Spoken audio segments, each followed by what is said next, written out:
Oh.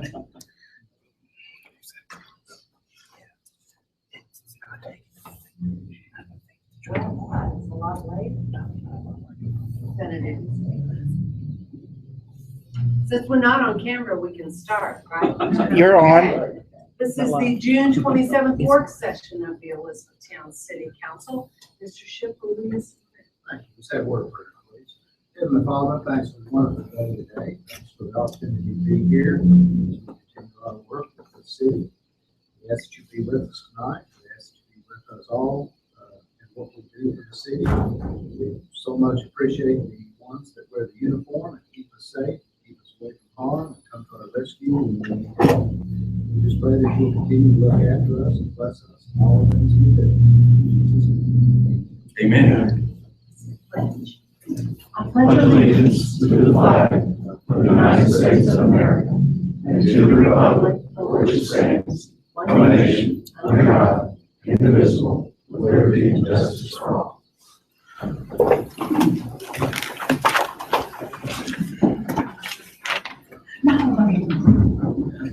Okay, the Robert Bush and Desiree Staten drainage project production. It's production. Yeah.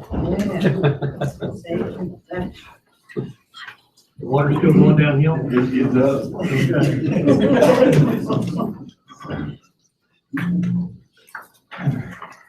Appreciate it, the council tonight. I had a couple of comments that I'd like to discuss. They're a little out of the ordinary because it's not standard for us. We know how to do a standard projects. We know how to get through the budget process or major projects. These things that stand out as things, some exceptions to what we normally do. First thing we're going to look at is the project on St. John Road. We've been approached by a handful, 3 property owners actually on St. John Road. Owens, Travis, Coots here, Jim 15. They have kind of an unusual situation in that they have these circled areas are the entrance pipes for the reach of the properties. That's in these cases. Also circled is our crossing there, Grogan. There's a couple of problems that they're holding about. But we received a request from them some time ago about helping or fixing these crossings. About 80 acres in the watershed. Back. That's all right. There's about 80 acres in that watershed that we saw. It extends on up into St. John's Estates. In 80 acres, it's developed about 1990 subdivision was platted. So that kind of gives you a time frame for what's going on. The subdivision developed really without intention. At the time, that was kind of status quo. We grow as a city, I guess, not only in our boundaries, but also in our ability to implement regulatory such as stormwater. So from that time to today, obviously, we would do the same quite a bit differently. But again, that's part of the growing pains of being a small city that's wanting to grow.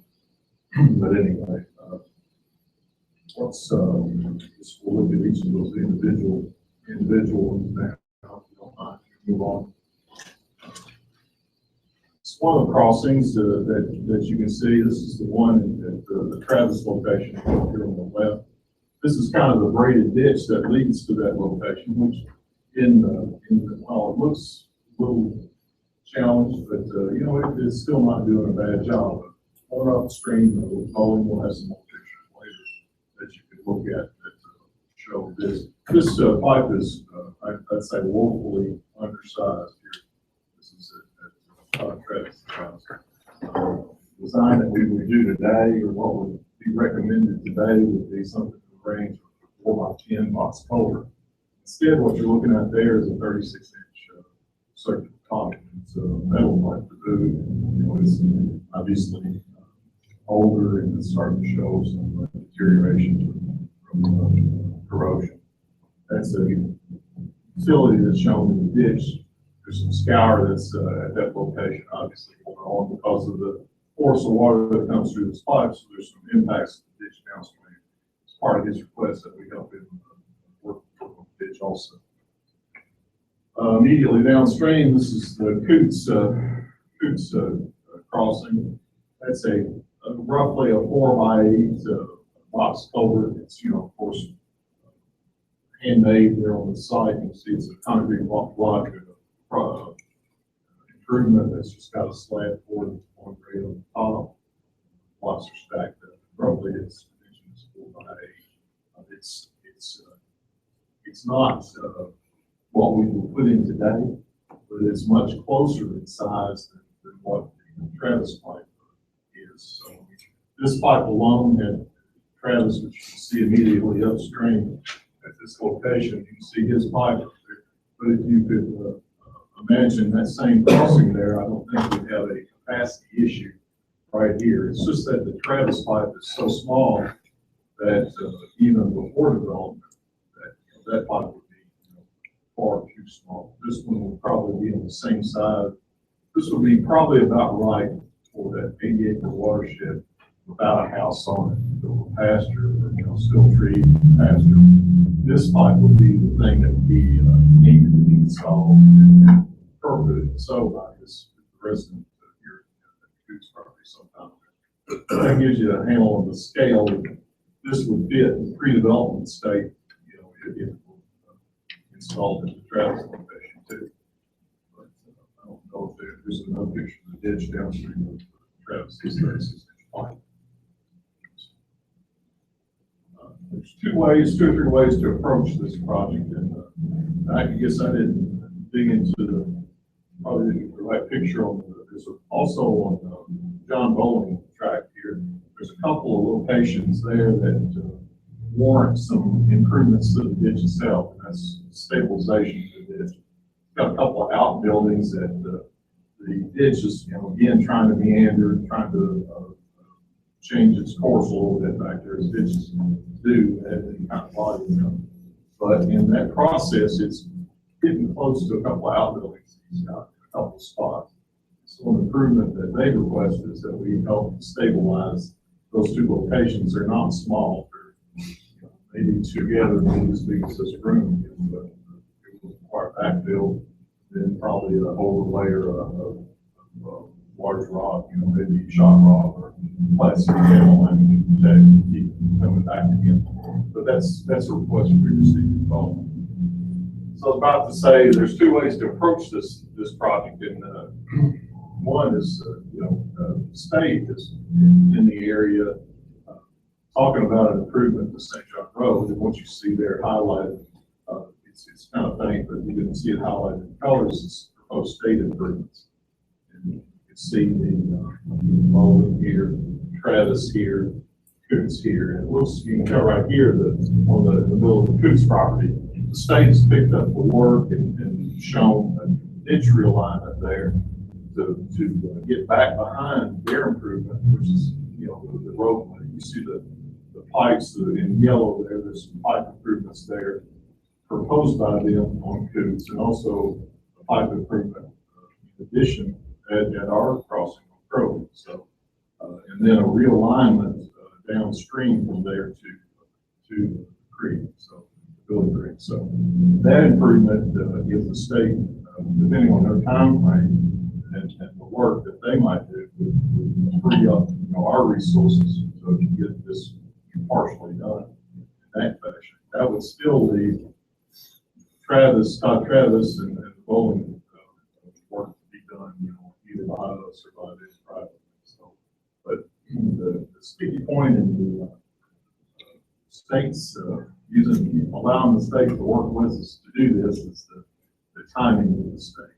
I think prior to this project had been on our 6-year plan, but it dropped off here lately. So it is not a part of the 6-year plan now at this one time. So I could predict, I asked them to predict when it might come back on. So the decision that the legislature, government have prioritized this back into our program. But it would be nice if we could expect this done in a year or two. It would help me make a decision. They've already put it on the back shelf, though, haven't they? Yeah, I think so. That's it. So it could be 5 years, so. If it's not a 6-year plan, that will be, it could be 10 years. That's one of those things. I don't know what would change that. That process is not there. But anyway, so that said, that puts the best configuration, assuming that we wanted to do the work, would be to partner with the state, allow them to do their work, and us begin where they quit and just extend on up through Travis and then make those minor repairs on Poland. So, Robert, where would, if we did that, yes, where would our connection be with what you've shown the state is proposed? Where would our, our connection would be right there? Okay. That's about 160 feet down. This is Todd's. Right. Todd Travis's crossing, about 160 feet down, more or less, at this location. That's what the state will pick up their work. So that would put us building this crossing 160 feet of improved ditch, whether it's paved or whether it's channel line or whatever. Either we're probably working on, but that's, that would be Okay. it. Yeah, that's one of them.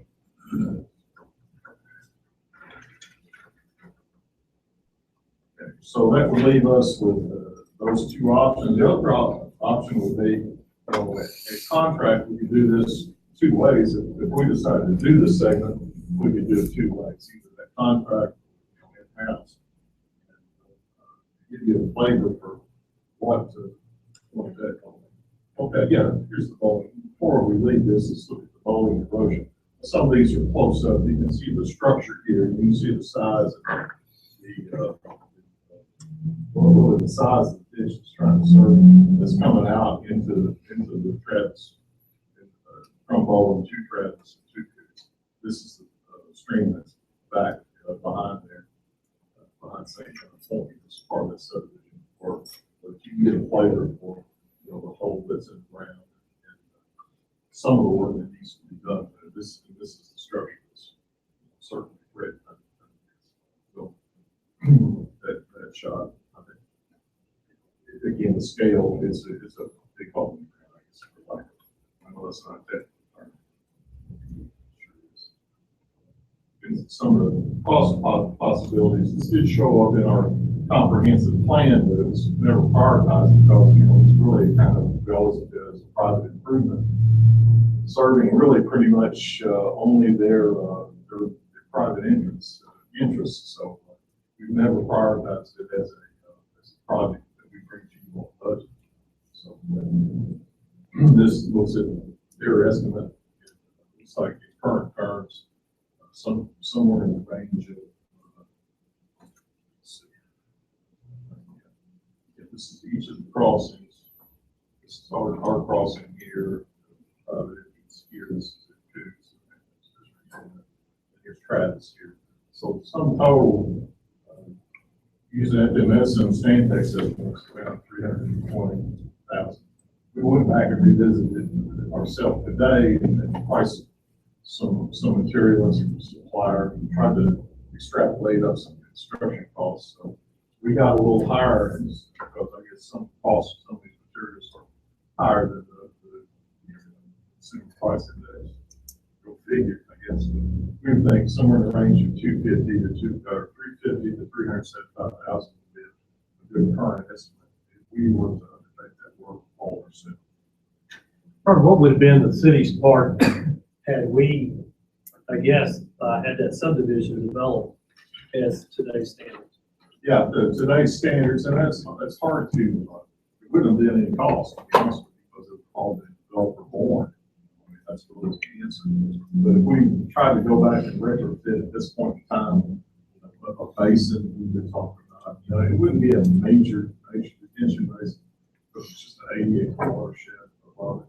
But, it could get into the, $200,000 kind of range, something like that. Does that include land cost? Probably not. Probably not. It's probably just construction. The problem with it, what I was about to say is land. Because right now, currently, the likely location would have been back up in the subdivision somewhat. So now really all you gotta do, all you have an opportunity to do is work probably on a portion of that bowling property, which, take quite a bit more excavation because it does rise pretty well out of the ditch on the backside. It would be possible, but it wouldn't be simple. So the 225 might be low, and how much dirt work that we have to do. We also have to buy the property. Whatever. Robert, Very nice people, as hard as that. I want to be careful about how I ask this question because it's been discussed out there. But on that development up there that we're talking about, you know, regardless of who was responsible for that development and who didn't, or who did it right or whatever like that, would you say that that development, to the damage that we have been shown, you know, to the bowling and Travis, significant, moderate? I'm not asking for liability. I'm just saying that development, did it significantly cause the problem to get where it's at, or moderately, or? I'll try to, if you did ask it delicately, I'll try to answer it delicately. But Okay. I think if the right size culvert had been built at Travis, that would have abated some of the scour and some of the impacts that you see. I think that that culvert is probably problematic to the issues that we see. Causing it to back. There would still be, you know, two culverts there. They were just like the Coots culvert at 4x8. Those, if you repair those down there, instead of what we have at Travis, you would still see under extreme 2,500-year events, you would still see some backwater, some headwater, and some pressure on the downhill side. You'd see some velocities, but not like what you're seeing now. Okay. So, it would be contributory. Okay. I don't know how to guess what our, Is that answer the same reason why in the past you felt like this was a private project and now you don't? yeah, well, I didn't say I did, but I guess, you know, the status of the project has never changed for me. I'm presenting it to you today because it's one of those things that I would not just automatically say, hey, let's prioritize this in our system and make an improvement. So that's why I'm here today. But I think the idea would be, you know, and it's because the residents have expressed this interest and like for us to bring this to you all today in this fashion. Do you know of other areas in our city where we have similar situations? Yeah, there are some, you know, everything's always a little different though. I mean, in this one, it's fairly clear that you have private improvements, you have a private use. I try to use a factor in my head when we're looking at these things. You know, I try to ask myself, you know, what would happen if this crossing wasn't there? Would it impact the city negatively? Would it hurt our system, our conveyance system?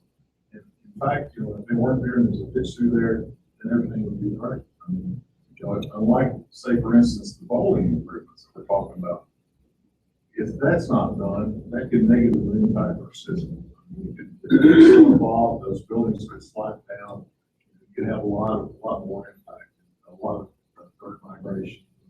You know, that thing is more in line with what we find maintenance. We would put that in the maintenance category. But these two culverts serve private property. And they just happen to be, they have to rely on a 80-acre watershed that you can make a case for, you know, there's city interest. That's what this is. And the watershed was there before the development. You know, yes, sir. The watershed was there in the 1990s when subdivision occurred. I don't know, the house was there, even Travis's home, I think, was there prior. It probably was the older house there in the neighborhood. Of course, he bought it, I think the deed research was like in 95. A lot of that subdivision work happened in 90. So, I mean, it should have been an ongoing, or, you know, something else. Hey, look, there's a subdivision there. It should have been pretty clear to my house. Robert, I would say one thing, and I know, you know, we haven't even talked about money, and I don't want to put that forward, but I do know, and I think all of us would be aware of that. It's obvious that the longer this is put on the back burner, the more damage is going to be done there. I mean, the bridge could wash out over to the driveway. That building could give in. So I'm not saying that we need to do it tomorrow, but I'm saying the longer we wait, the more significant problem we're gonna have to deal with. Once soil's, bare like that, Councilman, you're right, that scour will continue to occur more rapidly, that the soil's vulnerable, doesn't have any grass on it or any riprap on it to protect it. So, yes, you're right, it'll be more aggressive. There's nothing to keep it from happening. I think, I think your comment to the fact that Todd bought his house after that subdivision was developed doesn't really hold a lot of weight with me, from the standpoint that we are the city, and that's it. And we could say the same thing to those people in Amanda Joe and Cardinal Drive. You bought your house there knowing that there was all land up here that could be developed for commercial. But at the same time, our standards we have changed our standards because that's the right thing to do to protect those that are downstream, that are not engineers, that know this. And I think that's part of it. Right, and I see what you're saying, but I don't think that needs to come into play. Right. I don't, Yeah. really, I mean, we've got a problem, we're gonna have to. Right. But what you're saying, like the bowling property, that is definitely the city's responsibility. Mayor, yes, And then on the Travis property, in this case, maybe it would be fair if he bought the parts and we did the labor. That'd be a compromise. That'd be more That's fair. Right, Yeah. right. On the table, yeah. If Travis would have done like, Oh, Coots, the 4x8 box, would have had less problem. Yes.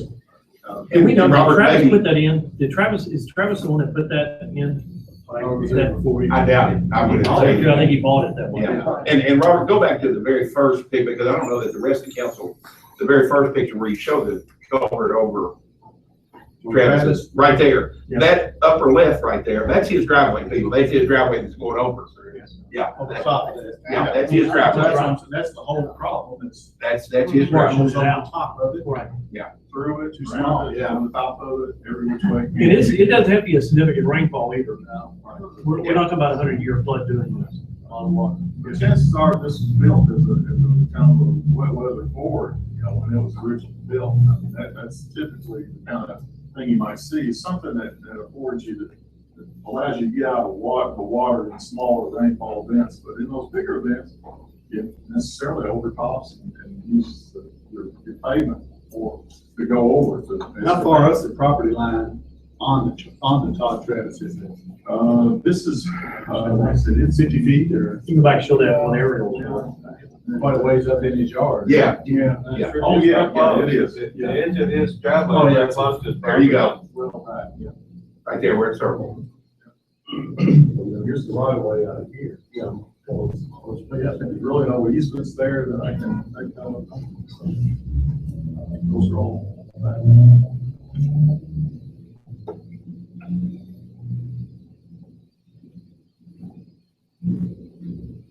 The last slide of my head is that. Let me mention something further, Yes, sir. Robert, before you go on. Okay. Seems to me that two conditions here make it difficult to decide exactly what we should do. And that is, one is the policy of whether or not, how much of a public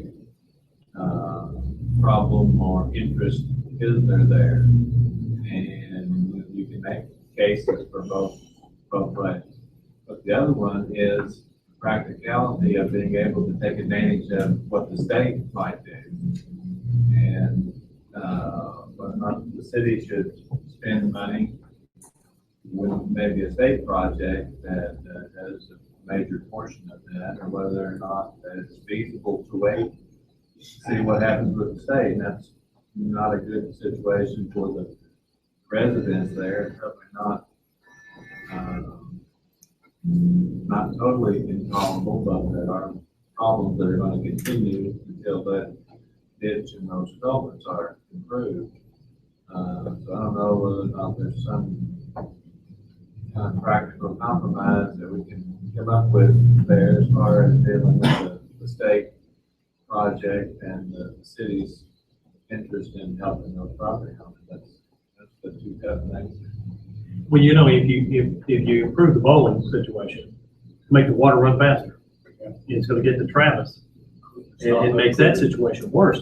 And I would have a problem looking at fixing the bowling and the Travis situation. And then let's wait with the state on the Coots and taking it on down there, because I think that's wise to do. And considering that culvert is digging up the coots. And I agree with the mayor.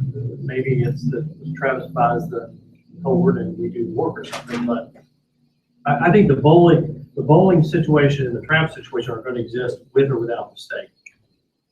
And I think we're all honest and we all know that that's probably a politic thing in Frankfurt with that road project being moved. I got a question, Robert. And I don't know when it'll be revived. When that comes across down here, does it eventually go to the road before it goes to the creek?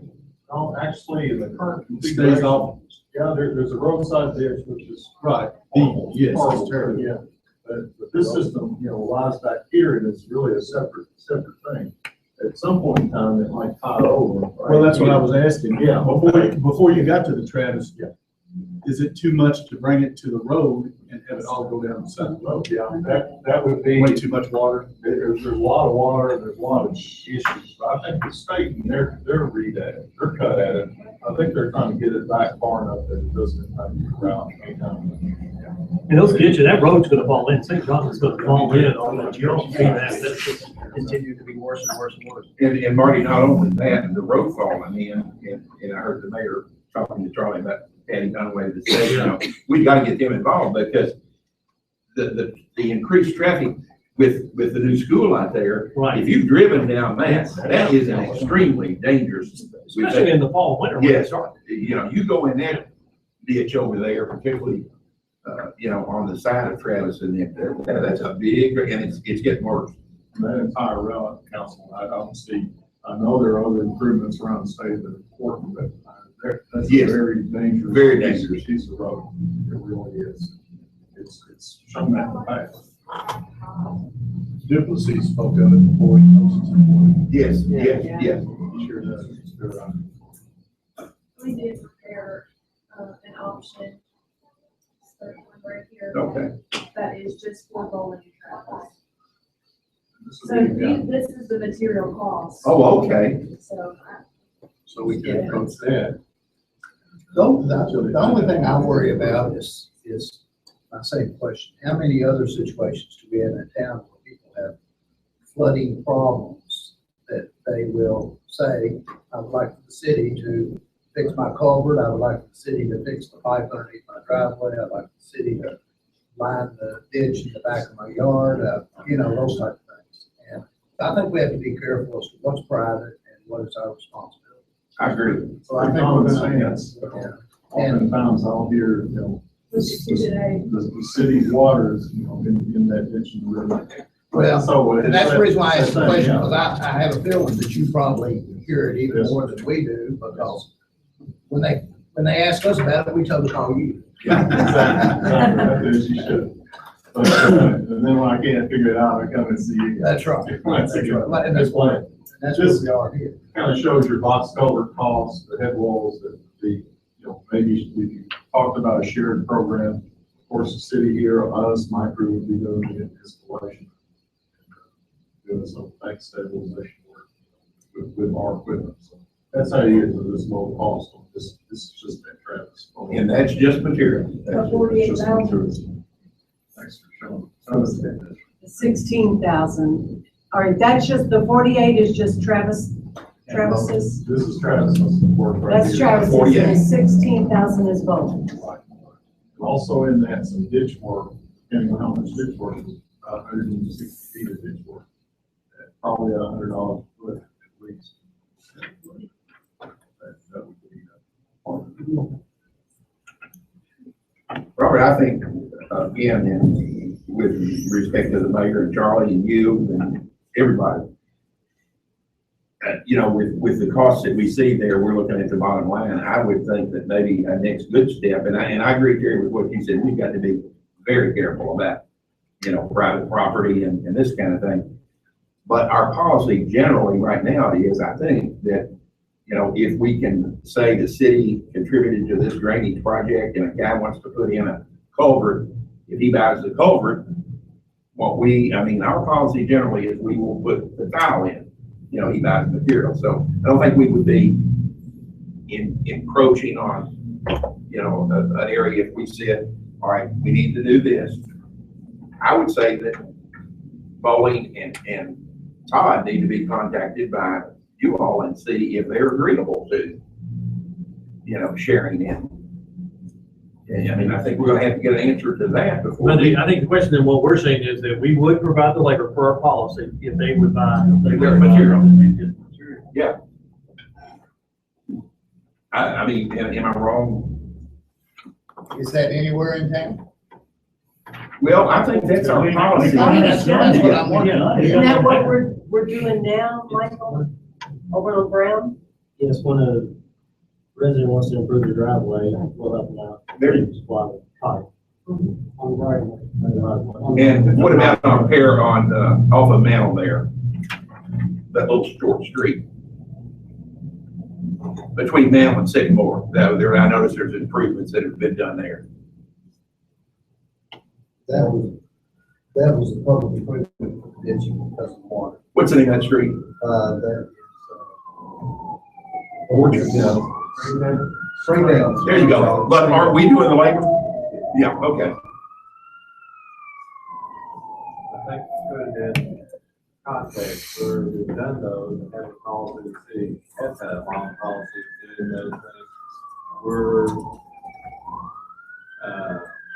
We agree that they aren't detrimental to other drainage ways. For instance, we used to have a policy where we put in pipes in side yards, backyards, but the pipes tended to create more problems over time rather than having the open ditches, so we're very careful about doing that. Here you're talking about a culvert, as long as it's designed and built according to standards that we agree are appropriate for the drainage way, then yes, I think you could use that as a policy if you wanted to extend that to conditional. And in this scenario, would the labor be about the equivalent? I mean, this is materials only. Wouldn't our labor, if we agree to the labor, just about be equal to what they're, I mean, so that's a significant portion. If we, 65,000. We were at contract on. Yeah, right. You're right, it'd be that much. That would be a little more. But we have to find out, we don't want to do anything upstream that's going to increase the velocity and the flow unless everybody's agreed downstream, correct? If you go working on Bowlees, you're gonna help that water get there back. Yeah. So we would have to have answers, even if we considered that type of arrangement, we'd have to have answers from the other property owners if they're willing to do that, or there's no sense in us going back up. And I also agree with Charlie to see about, what kind of participation we can get from the state. Yeah.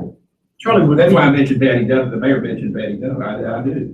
would we get easements? Just temporary easements or permanent? Because I think they've said that they're willing to look at that easement. I would think we would get an easement, at least a construction easement, but probably an easement in other forms also, maybe to address some of the concerns that we're talking about there, that the city is doing this under a certain policy and they agree and the liability is concerned. Yeah. So would we say that the next step then would, one step would be to see if the Bowlings and Travis are agreeable to approach it on this way. to approach it, as, I mean, not a commitment, but just, Access the water. Yeah. It's a fair course of action. Hard to find, right? That's the one. yeah. I do that without trying to apologize. It just flows, doesn't it?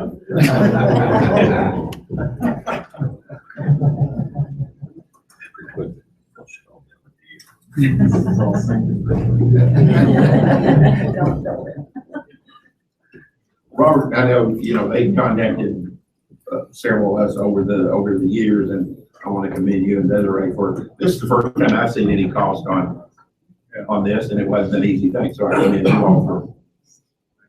I appreciate that. Appreciate your interest in meeting us out there on the ground, and really the individuals affected, their hospitality during that meeting. It was great to talk with them and understand the problems. Considering there were no punches thrown in. There's nothing that proves. So that said, I guess we'll shift gears and talk about another one that's a little different.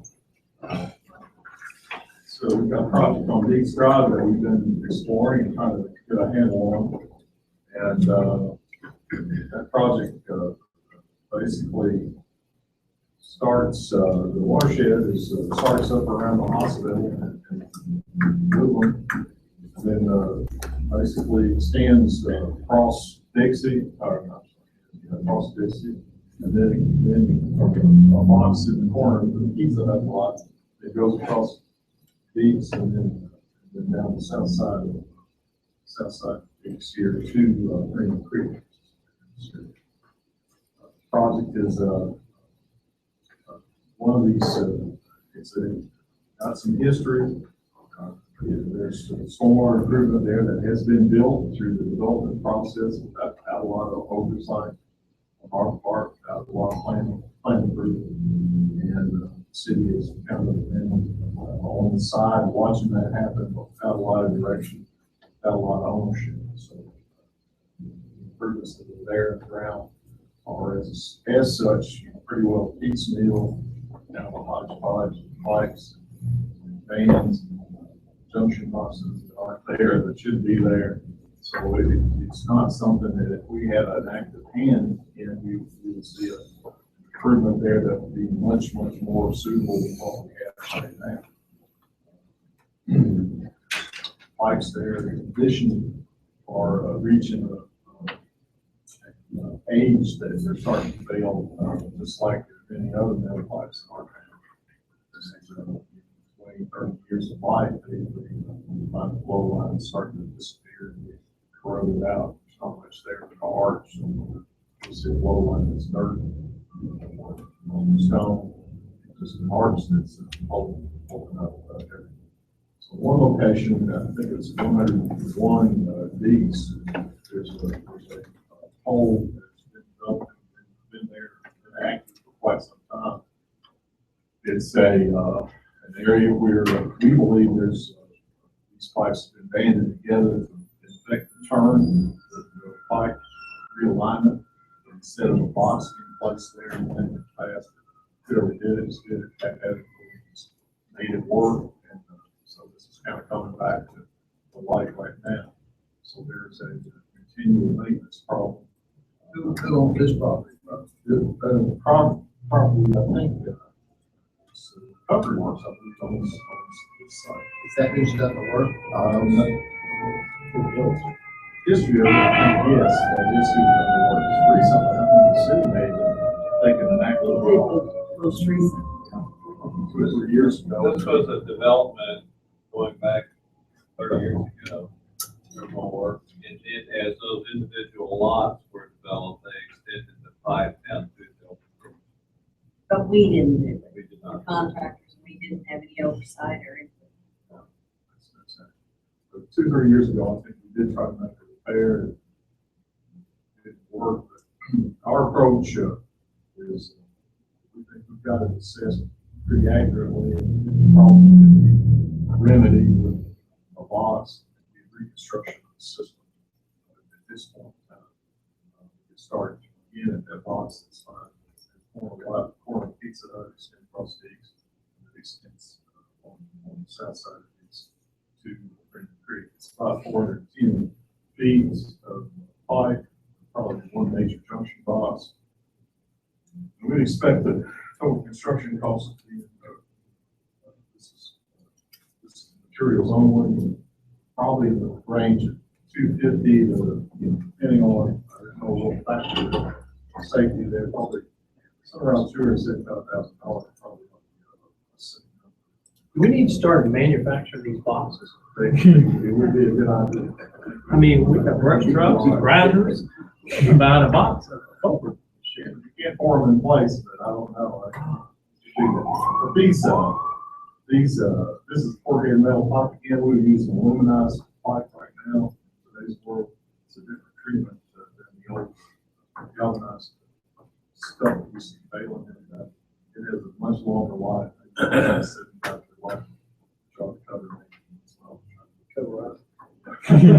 But anyhow, that's what we're proposing here. We propose metal because of the headroom. Current metal is probably there, and probably don't have much margin Yeah, we could obviously, we will see this increased expense of alternate. Will they be sharing in the cost? Are we gonna approach them about buying materials? It's one of those things that anything's possible. Councilman. I'll work with your direction there. The other project was part of an acre watershed, correct? Is this part of an existing watershed? Or is this just something that there's a problem? It is a watershed, I mean, and it serves the hospital, it serves portions along Woodland, some of those subdivisions, some areas, so, it's a pretty, at the hospital, it's a 48-inch pipe. It's only a 42 down here. It's on the size of residential. So, it's that. We could, see if there's any interest with the property owners again, or however you all want to do it. Again, it's a pretty major project. But, certainly the box can solve the problem of the cycle in the system. You might have here.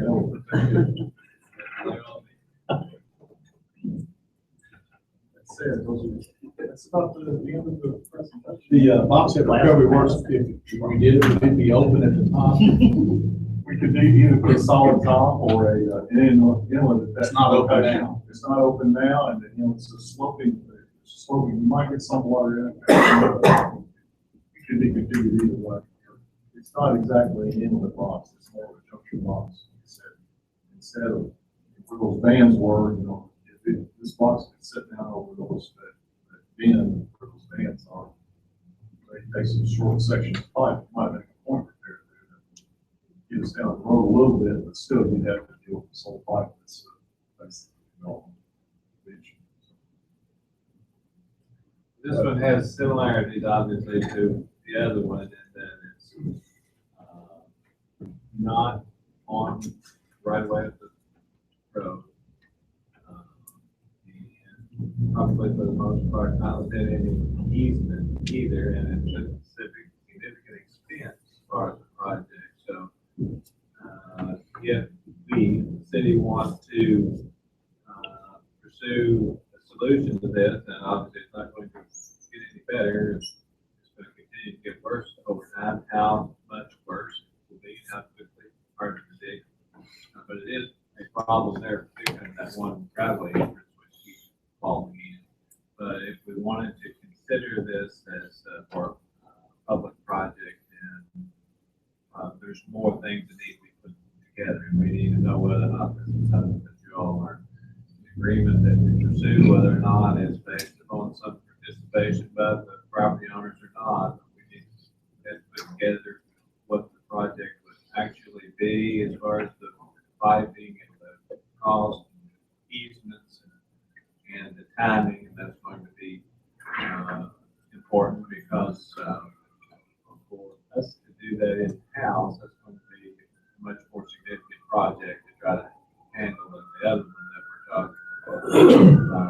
And it would lend itself to be more of a contract project, so it can be done quicker as a contract, but also probably.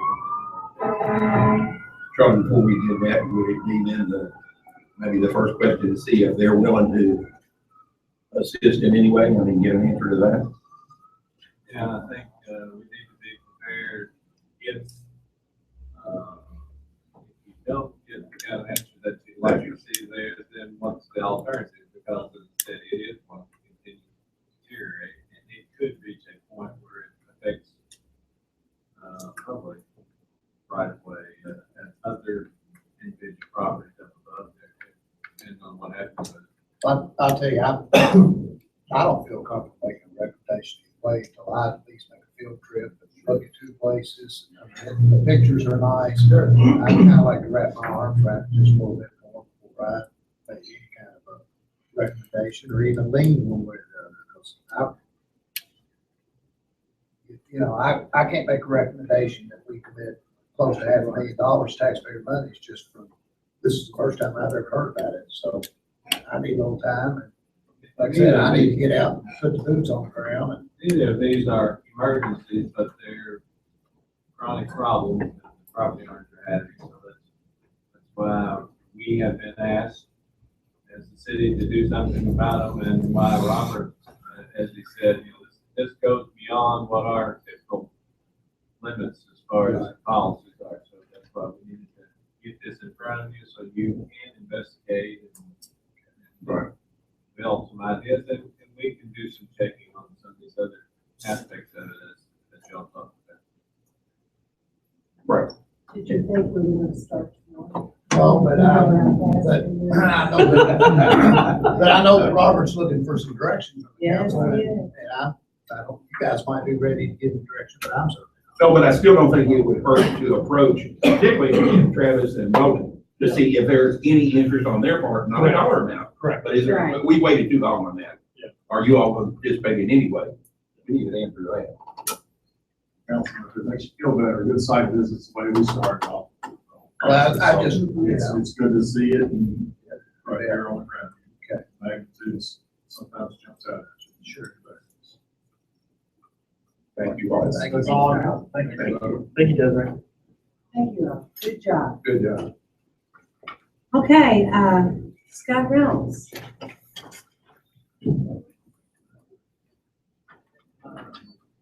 you all. June 22nd, last Wednesday, we received bids on the public works office building and site preparation work, the rest of the works. We received 4 bids, which was low at $2,115,159.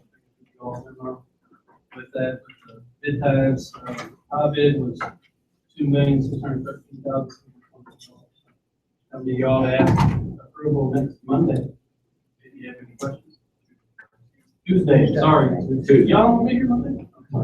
Tuesday. We're meeting Tuesday. Are we gonna meet Tuesday? Did we talk about that? Decide no? Right. Y'all want to- Oh, I'm fine, but I thought we had decided no. Yeah. All right, we'll bring it to you Good all. seeing you, the next- Scott. There you go. Next meeting, that you all decide. Show up, man. That's right. Vote for that. It's new fiscal year. At the same time, I don't have the tabulation done on that yet either. It's, for special inspections. The city hires special inspector to oversee concrete wells. It's part of the building code that no one hired that. So those were due last Friday. That should be in the range of 10 to 12,000. Get all of those approved over next. We scheduled.